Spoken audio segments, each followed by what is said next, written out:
So here we go. दो type का receptors हमने पढ़ा है यहाँ पे। कौन से दो टाइप का रिसेप्टर्स होता है? एक होता है जो ब्रेन में है, उनको बोलते हैं central receptors, central chemo receptors. क्योंकि ये केमिकल ब्रीदिंग हम लोग पढ़ रहे हैं, तो यहाँ पे क्या प्रेजेंट होगा बच्चों? There will be chemo receptors. तो central chemo receptors are present in brain, और peripheral chemo receptors are present in the periphery. Periphery मतलब एक्सिस में। किधर होते हैं ये? They are present in the wall of, in the wall of carotid artery. Carotid artery वो artery है जो आपके हेड को ब्लड लेके जाती है हार्ट से, तो उसके वॉल में। एंड ऑफ कोर्स एओर्टा के वॉल में। कुछ पल्ले पड़ा बच्चों, किधर होते हैं ये रिसेप्टर्स? कुछ पल्ले पड़ा, कहाँ होते हैं ये receptors? In the wall of Yes, sir. Carotid artery. Carotid artery is the artery which supplies blood to the head. Aorta तो हम लोगों ने पढ़ा है, सबसे बड़ा आर्टरी हमारे हार्ट से जो निकलता है। तो अभी जब भी देखो, ये हाइड्रोजन आयन और कार्बन डाइऑक्साइड का कॉन्सेंट्रेशन फ्लक्चुएट होता है। मतलब बेसिकली जब भी आपका हाइड्रोजन आयंस का concentration, if H plus ion और CO2 का कॉन्सेंट्रेशन बढ़ेगा, कहां पर? ब्रेन में। ब्रेन में भी वो फ्लूइड होता है, क्या नाम उस फ्लूइड का? इन CSF। याद है आप लोगों को? Cerebrospinal fluid. उसके अंदर अगर कार्बन डाइऑक्साइड का कॉन्सेंट्रेशन बढ़ेगा या हाइड्रोजन आयंस का कॉन्सेंट्रेशन बढ़ेगा, तो इमीडिएटली एक सिग्नल जाएगा मेडुला ऑब्लोंगाटा को। ठीक है, same is the case with this. जब भी ब्लड में, ठीक है, if concentration of H plus और carbon dioxide gas will increase in blood, तो ये उसको रिसीव कर पाएंगे, है ना? ये it is like your sensors. ये सेंसर्स की तरह काम कर रहे हैं ये दोनों चीजें, आपका सेरेब्रोस्पाइनल फ्लूइड भी और ये आपका ब्लड भी, या उधर उधर जो केमो रिसेप्टर्स लगे हैं, वो किसका काम कर रहे हैं? They are acting as your sensor, and these are responsible for sending the signal. तो जैसे ये डिटेक्ट करते हैं ऐसा कुछ हो रहा है, तो immediately what do they do? Immediately वो क्या करते हैं? सिग्नल या मैसेज भेज देते हैं। किसको मैसेज भेज देते हैं? मेडुला ऑब्लोंगाटा को। And then what medulla oblongata will do? Medulla oblongata will increase the rate of breathing, क्योंकि CO2 बढ़ गया, मतलब ऑक्सीजन कम पड़ रहा है। तो this sends signal to medulla oblongata, and then medulla oblongata का काम क्या होता है आप लोगों को पता ही है। Medulla oblongata now will increases rate of breathing by dissociation of oxyhemoglobin into oxygen and hemoglobin। Very simple. फिर वो डिसोसिएशन होगा, मतलब आपका बोर्स इफेक्ट होगा, oxygen will be send to the tissues और इस तरह से आपका वो ग्राफ शिफ्ट होता रहेगा, राइट में लेफ्ट में, it will keep on moving.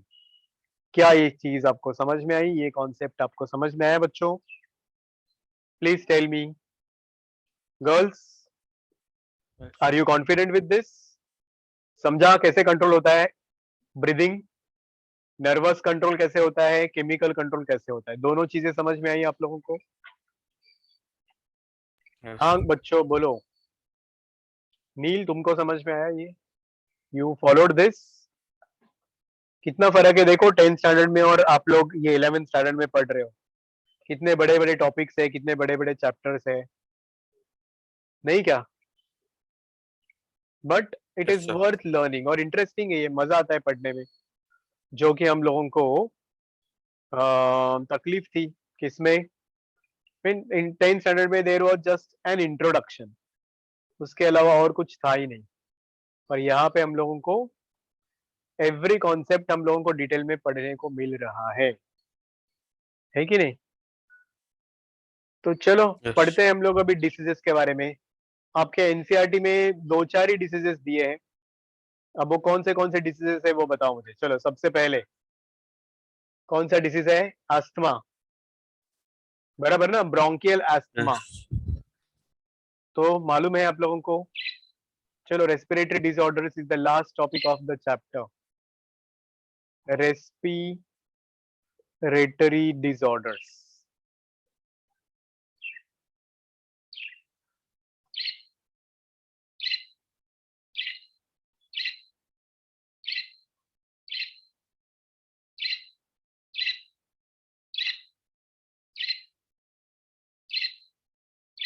So when we say respiratory disorders, उसमें क्या क्या आएगा बच्चों? ये देखो आपके स्क्रीन पे कुछ डिसीजेस मैं बता रहा हूँ। Can you all see it visible? पहला डिसीज, नाम है डिसीज का ब्रोंकियल अस्थमा। आप लोगों ने सुना है इसके बारे में? Asthma is nothing but what? A condition in which there are certain agents और सब्सटेंसेस जिनको हम लोग एलर्जिक सब्सटेंसेस बोलते हैं। फॉर एग्जाम्पल पोलन ग्रेन्स हो सकते हैं, डस्ट पार्टिकल्स हो सकते हैं। They enter into the respiratory tract and cause allergy by stimulating your mast cells. ये आपके मास्ट सेल्स होते हैं, उनको स्टिमुलेट करेंगे एंड देन वो हिस्टामाइन रिलीज करते हैं। और ये हिस्टामाइन से क्या होगा? Powerful contraction of smooth muscles of bronchi होगा। एंड उससे आप लोगों ने देखा होगा जो अस्थमा पेशेंट्स होते हैं उनको इनहेल करने में प्रॉब्लम नहीं होता है, एक्सहेल करने में प्रॉब्लम होता है। क्या आप लोगों ने ये सुना है, ये देखा है? बोलो बच्चों। Yes, sir. हाँ। सो जो नॉर्मल ये होता है अपना ब्रोंकाई होता है, वो नॉर्मल ब्रोंकाई का जो डायमीटर होता है वो इन लोगों में कम हो जाता है। जैसे अभी आप लोग आपके स्क्रीन पे देखो, मैं दिखा रहा हूँ। I will just show you that. Hold on बच्चों, ये आप लोगों ने ऑलरेडी सुना भी है, यू नो दैट पहले से।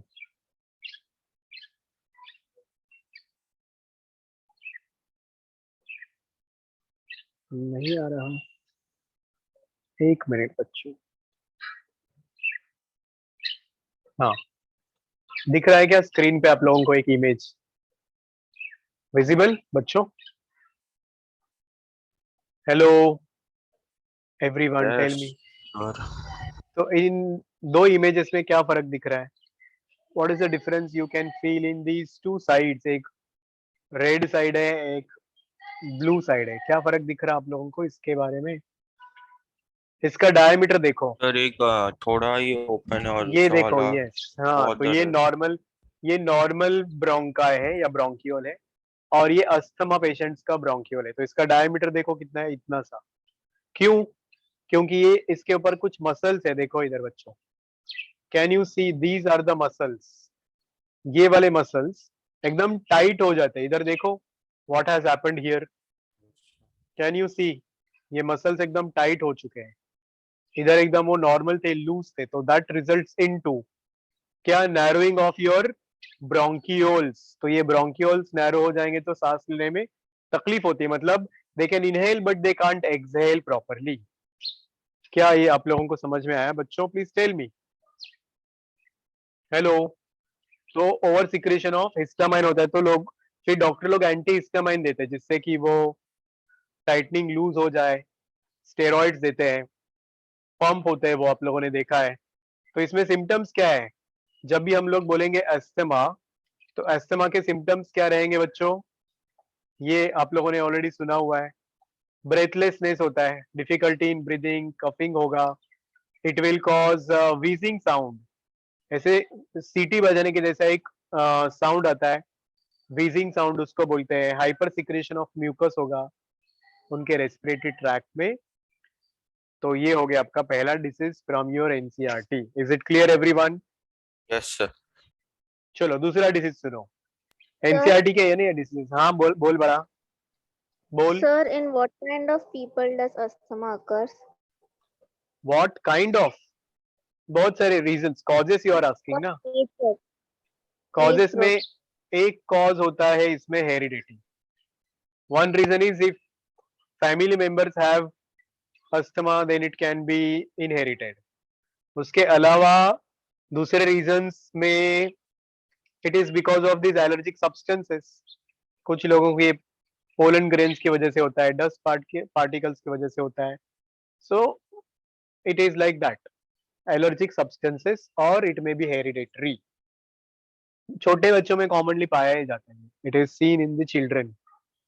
समझ में आया? बोलो. और वो ठीक भी हो जाता है when they grow up around 14-15 years तक वो ठीक भी हो जाता है. Rarely it remains throughout life. आ जाओ आगे. Disease number 2 emphysema. ये एक chronic upper respiratory tract disorder है. कौन सा वाला? Chronic upper respiratory tract disorder. Chronic मतलब long term, upper respiratory tract मतलब गला. I hope you all understood this. URT बोलते हैं इसको. This falls in the category of URT. URT का मतलब क्या है?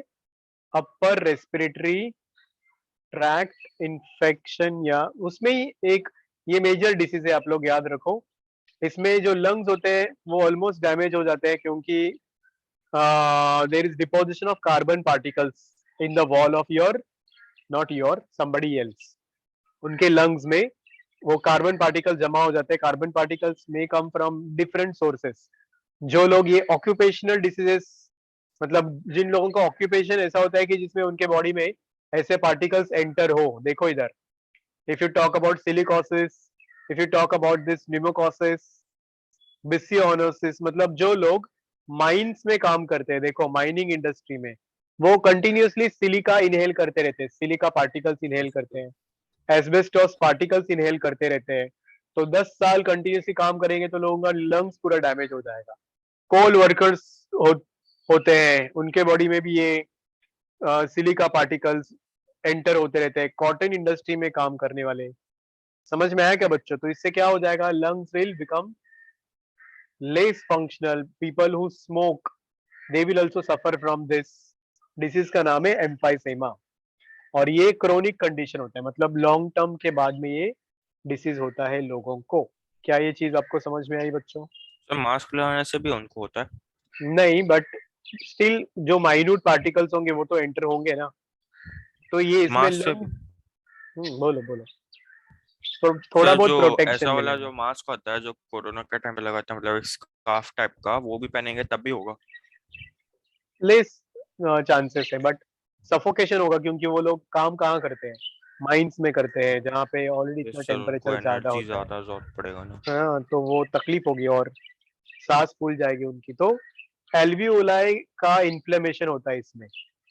Alveoli remain filled with air even after exhalation. ये इसका सिम्टम्स है. क्लियर है बच्चों? समझ में आया? आगे बढ़ो. Bronchitis everybody knows. What is itis बोला जब भी किसी डिसीज में, तो उसका मतलब होता है स्वेलिंग. तो swelling of bronchi is called as a bronchitis. Reason है स्मोकिंग या फिर कुछ पोल्यूटेंट जैसे कार्बन मोनोऑक्साइड है, या infection by micro organisms. Pneumonia भी हम लोगों ने सुना है. This is also because of streptococcus pneumonia, mycoplasma.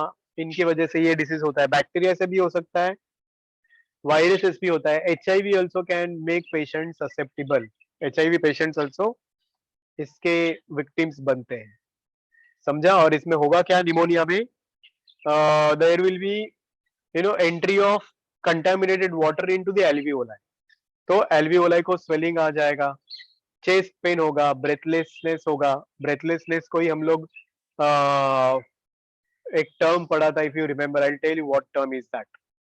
Occupational disease में ये सिलिकोसिस, एस्बेस्टोसिस, यहाँ पे एस्बेस्टोस है तो एस्बेस्टोसिस भी बोलते हैं, वो याद रखो. देन अब कुछ और diseases related with lungs you all can remember. You have already heard this. ये थोड़े से एडिशनल डिसीजेस है जो आपके सिलेबस में नहीं है.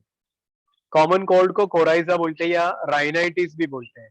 स्वेलिंग ऑफ योर नोज, तो इससे छींकें आती है लोगों को. Coryza is a virus, rhino virus है ये, जिससे डिसीज होता है. इन्फ्लुएंजा ऑलरेडी हम लोग किए हैं. Tuberculosis is because of mycobacterium tuberculae. SARS is severe acute respiratory syndrome, और ये होता है, ये देखो, HCV, ह्यूमन कैरोना वायरस, ठीक है, इन्फ्लुएंजा वायरस है ये, लाइक दैट।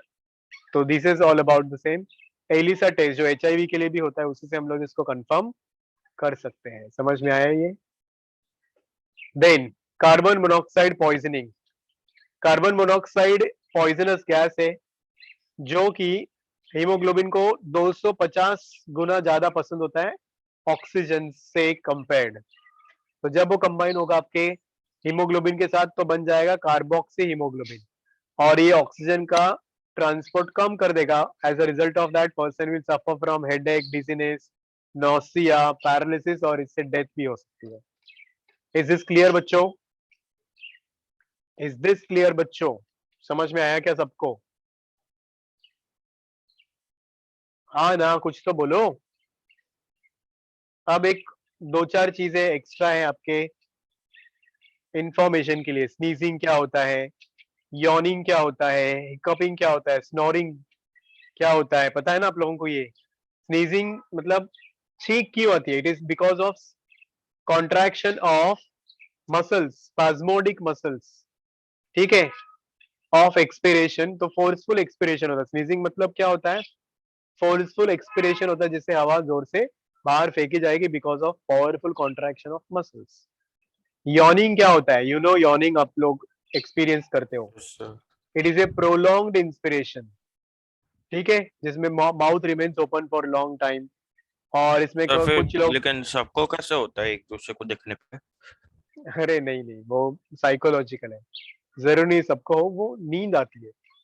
हिकअप्स क्या होता है? You know vibration of your diaphragm होता है, ठीक है, बहुत ज्यादा वाइब्रेशन हो जाता है तो that can cause your closure of glottis, समझ में आया? और उससे हिचकी आती है आप लोगों को, हिकअप्स आते हैं। रीजन समझा? Spasmodic contraction of diaphragm. Snoring आप लोग देखते हुए Yes, बहुत sir. सारे लोग, हिंदी में क्या बोलते हैं स्नोरिंग को? मराठी में घोरने, हिंदी में क्या बोलते हो इसको आप लोग?